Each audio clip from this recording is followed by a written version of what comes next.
Stop scrolling because this has to be one of the strangest and scariest skinwalker encounters ever. TikTok user Samael said that he was walking across a parking lot when a man called him by his name. He turned around and realized that he didn't recognize this man and had no idea how he even knew his name. Things got even weirder though. The man then asked him for $1 and said that I know you only have one in your wallet right now, which was true. Samael said that at this point his heart was jackhammering. He froze there and didn't know what to say, so he said, "Yeah man, I only got $1 but you can have it." He gave him the dollar and then the strange man said, "Yo, do you want to see something?" The man then allegedly lifted up the back of his shirt and showed him his tail. Then he got on all fours like an animal and crawled away. Let's talk about Jeff the Killer. By the way, this is a creepypasta. He was a 13-year-old boy who had just moved to a new town with his mother and father. And he was already being bullied a lot in horrible ways that I can't even say on this video. One day at a party, the bullying got a little too out of hand. They disfigured him, lighting him on fire and throwing bleach on his face. He woke up in the hospital with his head wrapped in bandages. His eyelids were burnt off. When he took off the bandages, he noticed his face was all leathery and pale. He started laughing uncontrollably, and doctors just played it off as, oh, maybe it's the medicine we gave him, making him a little loopy. He started saying he loved his new face, and he eventually carved a permanent smile in his mouth because mentally he was broken. He was no longer that nice little 13-year-old boy. That's when he decided to get revenge on the bullies, taking them out one by one.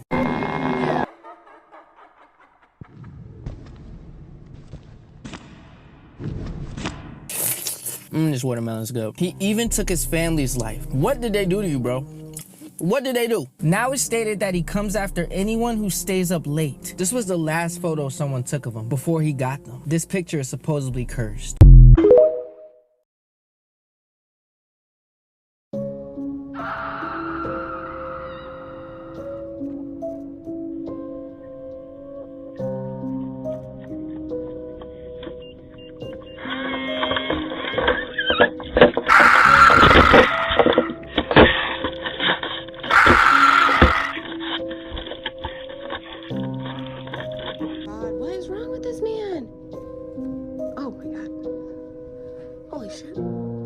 He took off. He took off. I think he's gone. Come here, you. Are you okay, honey? Okay, baby. Poor thing. That was so scary. That was so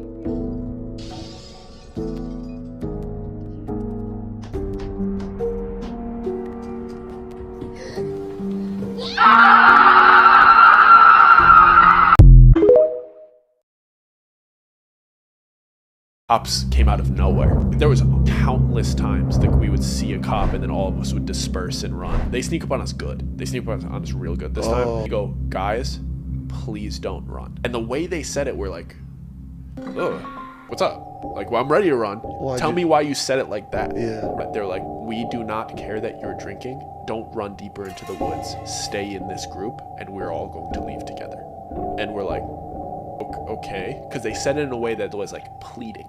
They didn't do it in like a, hey, get over here. They did it in a, I'm an adult, listen to me right now. Do not run into the darkness of the woods. Stay right here. We do not care that you're drinking. We need to leave right now together. These cops are paranoid. Like, you felt that it was adults making sure that these children were okay. Yeah. That was the vibe. Go to one of the parks, like they know the area, they know the other places we drink at. Go here, go there, we don't care. Do not go back in the woods tonight, please. And they don't tell us. So then we find out a few weeks later, the reason they were like that night is because within like 100 yards of us, if one of us went to go take a piss, they would have seen somebody hilled and hung from a tree. Not a This never got on the news, nothing like that. But we found out that that's what it was. That somebody was beaten and murdered within 100 yards of us, fresh.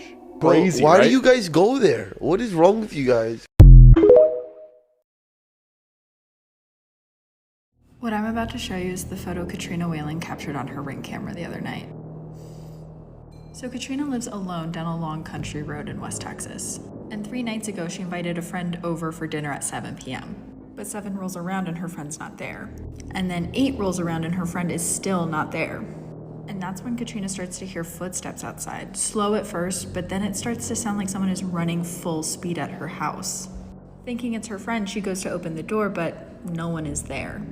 So Katrina calls her friend, but then when the other line picks up, it's just heavy breathing and then laughing. She's really freaked out now, so she runs upstairs, but that's when she gets the notification that someone is at her front door.